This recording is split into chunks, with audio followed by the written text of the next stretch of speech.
Hi, my beautiful friends. How are you today? I hope you're having a wonderful day so far. I hope you are staying safe and healthy out there. If you're new here, hi, my name is BaileySarian, and today is Monday, which means it's murder, mystery, and makeup Monday.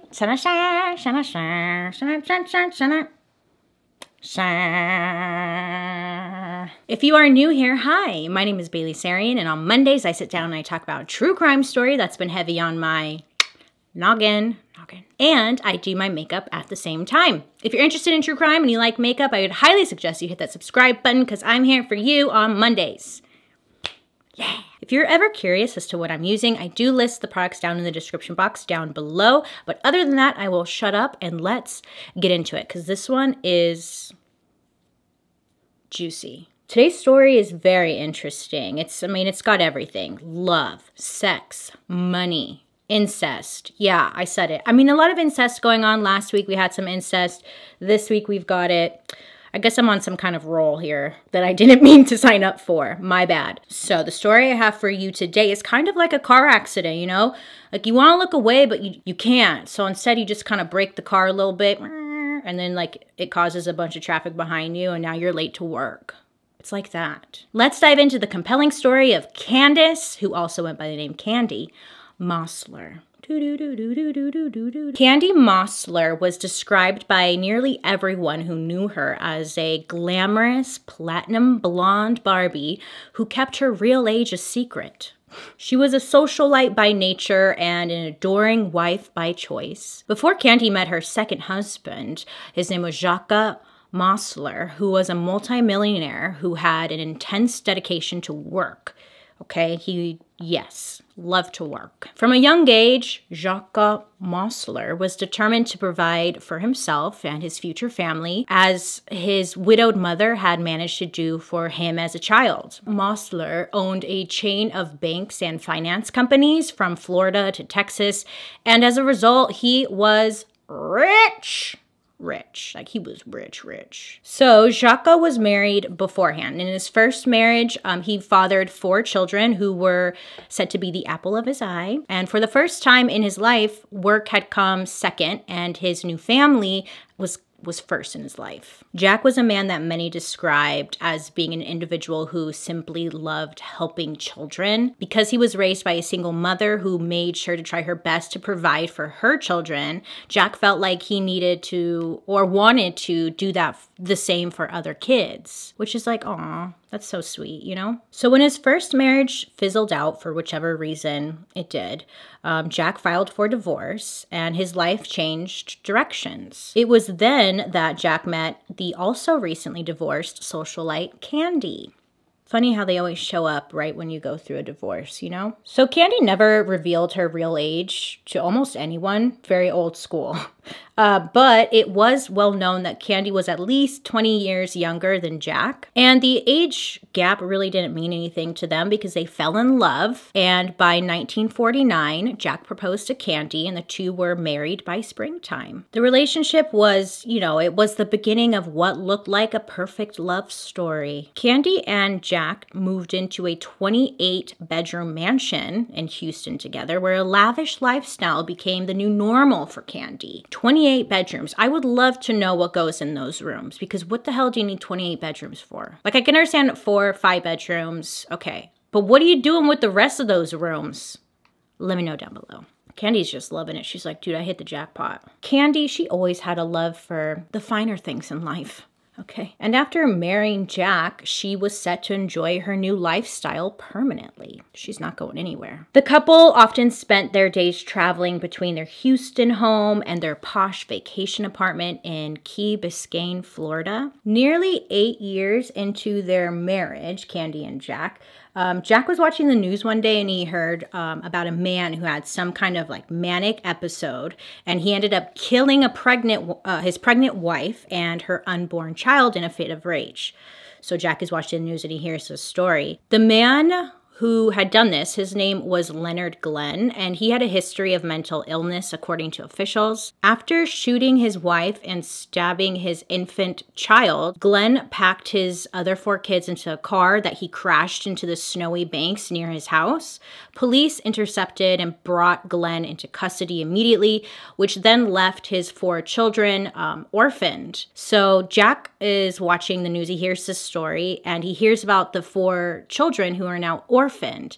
And his first reaction was that he wanted to help. So Jack at this time was worth over $33 million. And he felt like, okay, like I have more than enough money and 28 rooms. I could definitely take on extra children in my life. So together, Jack and Candy decided to adopt these 4 children that were now orphaned. Amazing, beautiful. Great story. The end. I wish, right? In the 4 years following the initial adoption of the Glenn children, the life that Candy and Jack had built for themselves was pretty pleasant. In fact, the Mossler family was seen as the epitome of success, both in terms of money and family values. They were just a great role model. Of course, that is, until Candy's nephew, his name was Melvin Powers, entered their lives. So who is Melvin Powers, you ask? Well, let me tell you. He's a 24-year-old American businessman who was originally from Birmingham, Alabama. Before diving into the world of business, Melvin was in the United States Navy for a few years. After his time at the Navy, he worked at a variety of oddball jobs that ended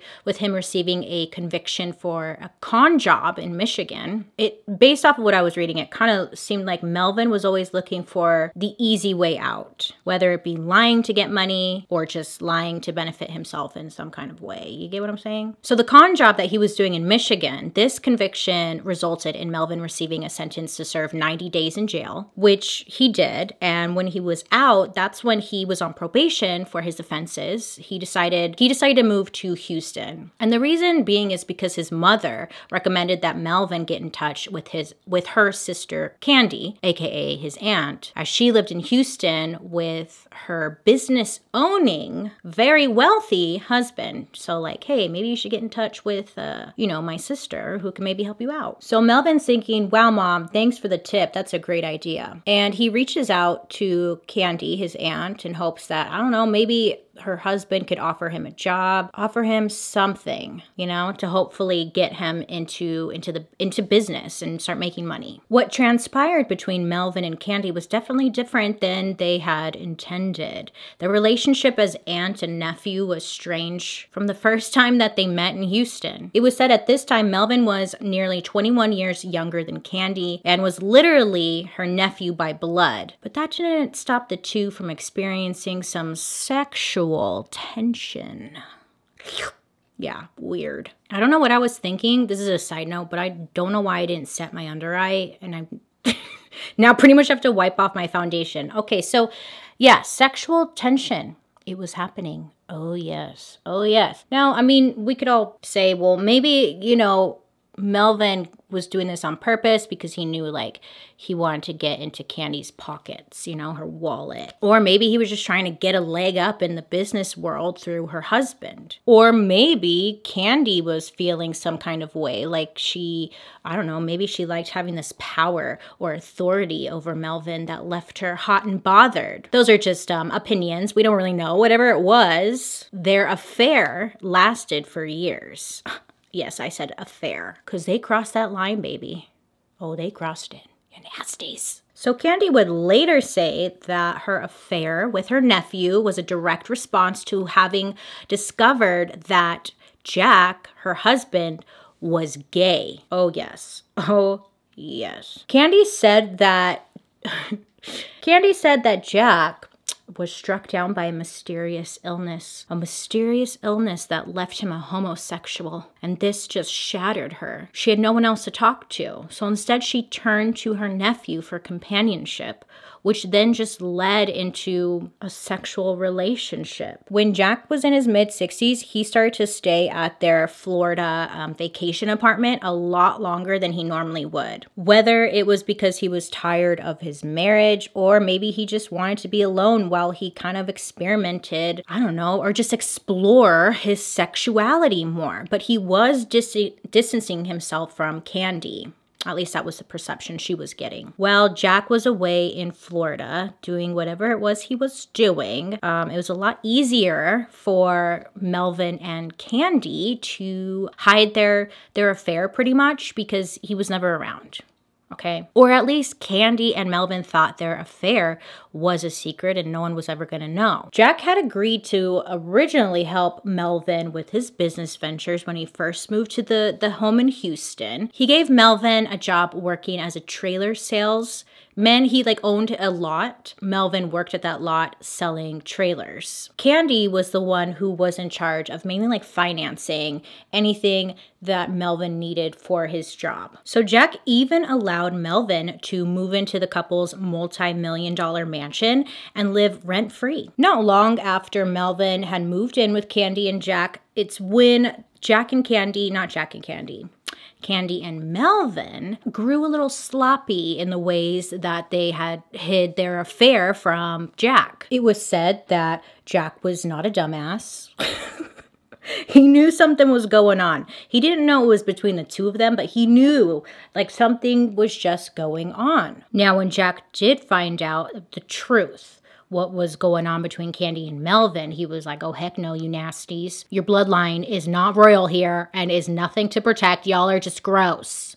Authorities later, they reported that a year after Mel moved in, a coworker was the one who told Jack about what they saw going down when Jack wasn't around. This coworker also said that Melvin was kind of bragging about what he was doing with Candy and how he was doing it all for money. This is what Melvin said to the coworker.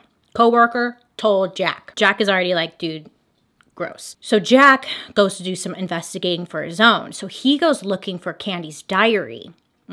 He knows where she keeps it. So he went looking, grabs the diary, opens it up. What does he see? Further information. He reads what Candy had written down over and over again, multiple times, on different pages. She was going on and on about how she had passionate sexual relations with her nephew, Melvin. After reading Candy's diary, that's when Jack went on to just fire and get rid of Melvin. And 2 officials ordered Melvin to leave the mansion or face arrest. So Melvin is just upset. He's saying some mean things. He's telling Jack he's gonna get his revenge, but he's not going quietly. He's trying to fight, trying to stay.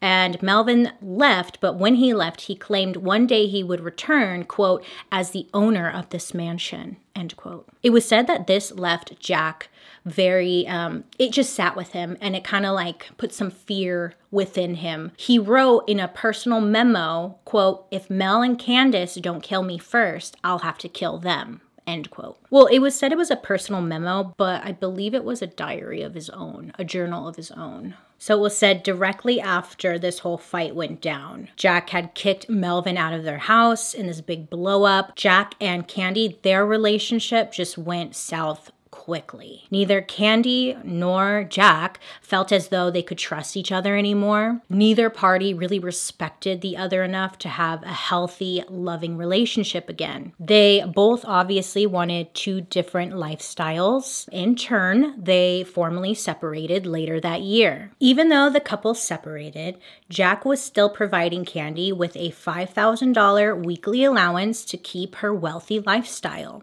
This would be nearly $45,000 today, will equal to $45,000 today. So he's still giving her an allowance to make her happy pretty much, okay? Despite the fact that the two obviously wanted legal separation from each other, neither of them wanted to be the first to file for divorce. Firstly, their relationship was heavily public as their social status made them increasingly more popular as the years went on. The nature of Jack being gay is something that would be considered normal today, but this was the 1960s. So he feared that outing himself or Candy outing him would result in people losing respect for him and overall just losing everything. So in a way, Jack was like, I don't really want to I don't want to stir the pot in a way, because Candy she could say something and could ruin his life. Candy, on the other hand, she didn't want the public to know that she had been cheating on her husband,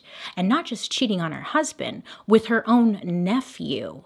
Because yeah, I mean, that wasn't going to be well received. So Candy's like, well, I don't want to start the divorce because Jack could say that I've been having sex with a nephew. It's going to ruin my life. So both are kind of like, you say something, I'm going to say something, you know? On top of just the general perception reasons, the two were worth a lot of money together. If Jack decided to file for divorce, he would have to split all of his wealth with her per their prenuptial agreement, their prenup. If Candy decided to file first, she would only receive $200,000, which was not worth it in her eyes. I mean, that's like only one Birkin bag. How dare he? I mean, I'm sure a lot of us would be like, yeah, I'll take the $200,000. That's good. The only way for Candy and Melvin to receive all $33 million of Jack's net worth was if Jack wound up dead. On June 29th, in 1964, Candy decided to take her 4 adopted children to see their father at his Florida apartment. And this is where Jack was living pretty much full-time after their separation at the Florida vacation home. But he's living there full-time now.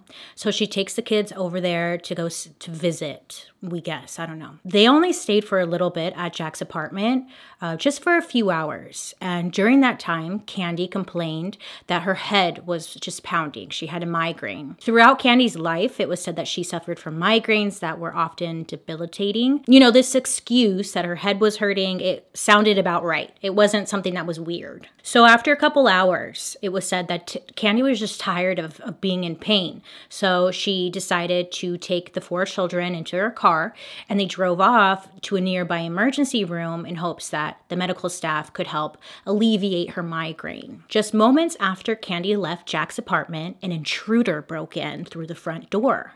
He just walked in, I guess. But there was some kind of scuffle that had taken place between the intruder and Jack. Sadly, the intruder brutally stabbed Jack in the chest and the stomach repeatedly, around 39 times in total. The intruder, frustrated with Jack for not dying quick enough, I guess, they took something heavy to then smash over Jack's head, which killed him instantly. When Candy and her children returned to Jack's apartment around 4 in the morning, which is like, what are you doing? Well, whatever. So at 4 in the morning, they come back to the home and they find Jack, who is just wrapped up in a blood-soaked blanket and is just dead. Candy called the police immediately upon discovering her husband's remains, and when local law enforcement arrived at the scene of the crime, they knew immediately that Jack's murder was a crime of passion, and they knew this because of how many stab wounds there were. I mean, it was screaming, hey, this is personal. And I should have gone into a little bit deeper explanation, I guess, about how they knew that. It's very fascinating. They could tell if it's investigators and whatnot. They can tell if it's somebody who knew the victim just based off of how the attack went down, which I find fascinating. I'm losing my voice. What is going on? Not the point though, but they knew it was a crime of passion. So investigators quickly began interviewing or asking questions from the neighbors. And some of the neighbors had remarked that they heard like a panicked shouting happening and various thuds happening in the direction of Jack's unit. Sorry about that, little guy. One neighbor said that they saw like a dark-haired man in dark clothing fleeing the premises almost immediately after the commotion had stopped, but they didn't get a good look at who it was. So Candy on the other hand, informed investigators of Jack, his tendencies to take home strange men, and suggested that, you know, maybe this could have been an act of a jealous lover. So police, of course, took this into consideration and tried to track down any men who had personal relationships with Jack, but at some point early on in the investigation, law enforcement located Jack's personal diary. Yes. Inside this diary, they came across pages upon pages of just weird and like eerie comments concerning Candy and Melvin. So in this diary, investigators could tell that Jack was genuinely afraid of his wife and her lover, incestuous lover, I must say, that they might kill him for his money. This is what he's writing in his diary.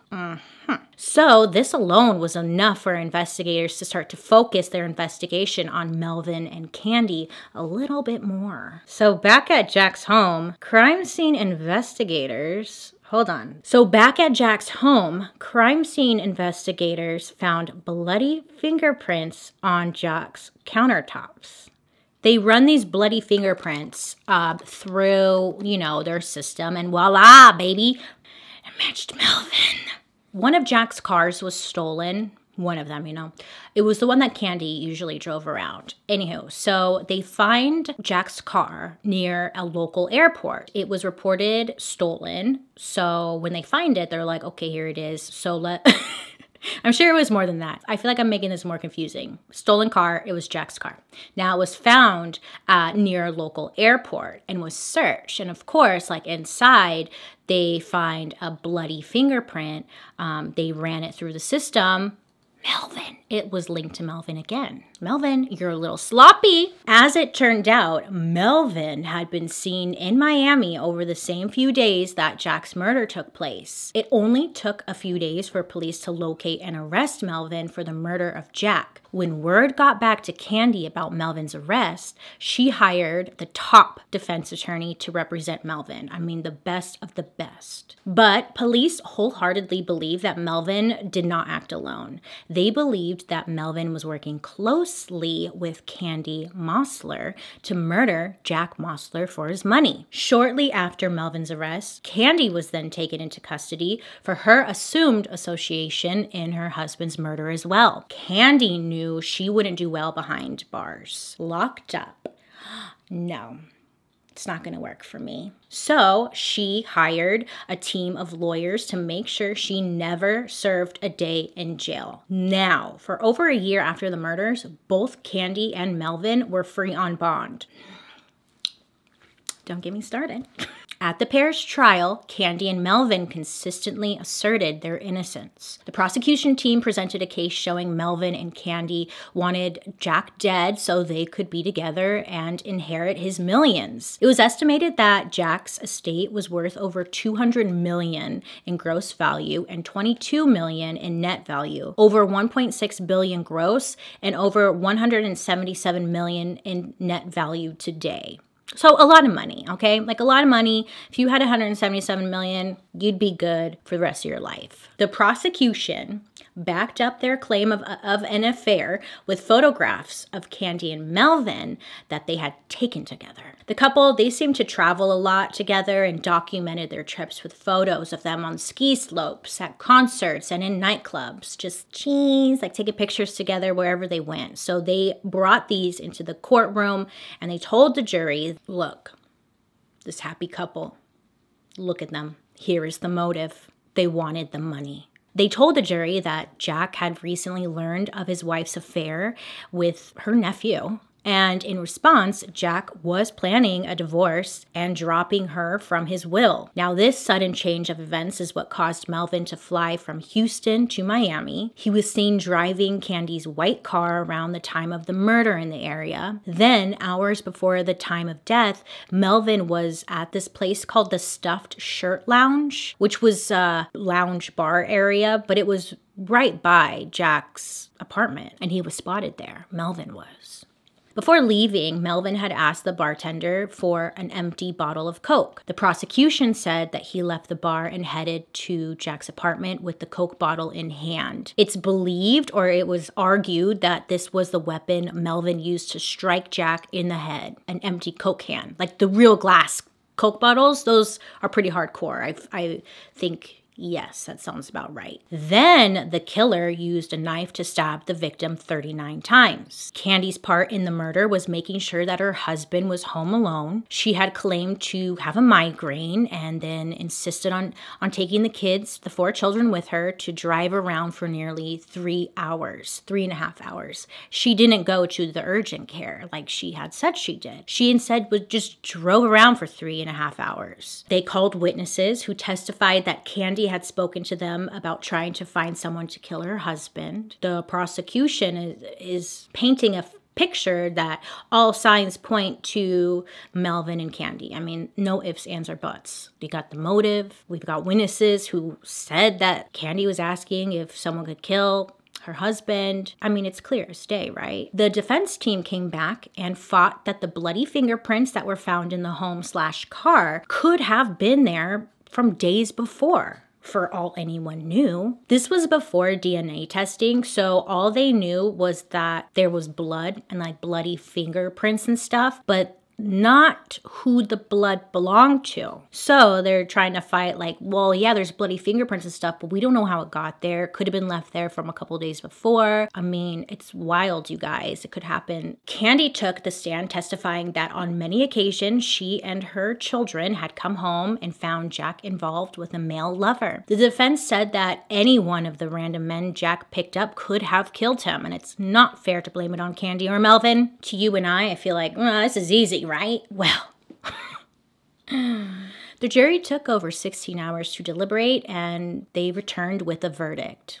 A verdict of not effing guilty. What? Yep, not guilty. They claimed that they found insufficient evidence to convict the couple of murder, despite all of the evidence that were presented to the jury, the diaries, the love affair, the motive, the witnesses. Not guilty. Now, the jury, they acknowledged their illicit love affair, but noted that the affair in itself did not mean that they were responsible for Jack's murder. All of the evidence presented at trial turned out to be far too circumstantial for any guilty sentencing. There we go. They just felt like it really didn't prove that they indeed did it. The media was reporting on all of this, and people were losing their shit because, like, oh, money, an affair, Jack being possibly gay, Candy having an affair with her nephew. When I tell you people were losing their shit, like they were losing it. This story was just like insane. And it got to the point where they had to shut the doors to the court hearing itself. It was just seen as too extreme, too sexual for people to handle. They would not allow anybody to like come in and whatnot. It was wild. Heads were exploding left and right based off of what I was reading and like hearing and stuff. So after her win in court, Candy did what she did best. She was like, you know what, everyone, I'm going to throw a party. So she threw a party celebrating that that they were found not guilty. God. Her children took one of the murder trial posters that had been around town to the guests and had them all like sign it as a souvenir. They framed it. Yay! As a result, Candy and Melvin walked free for a murder that many are positive they committed. Like Candy had hoped and dreamed for, she inherited her husband's estate and his banking business. She changed the name of the company to Candy Mossler Enterprises. What a shitty person she is. Wow. And just a year after winning their trial, Candy and Melvin split. But she went on to inherit her deceased husband's millions and even remarried in 1971 to a man named Barnett. But so strange, you guys. We don't know. She just has a wild life. Barnett, is it Barnett? You see, what happened was Barnett, he suffered brain damage the next year in a mysterious fall from the couple's mansion's balcony. And he suffered from some serious brain damage and was in a coma.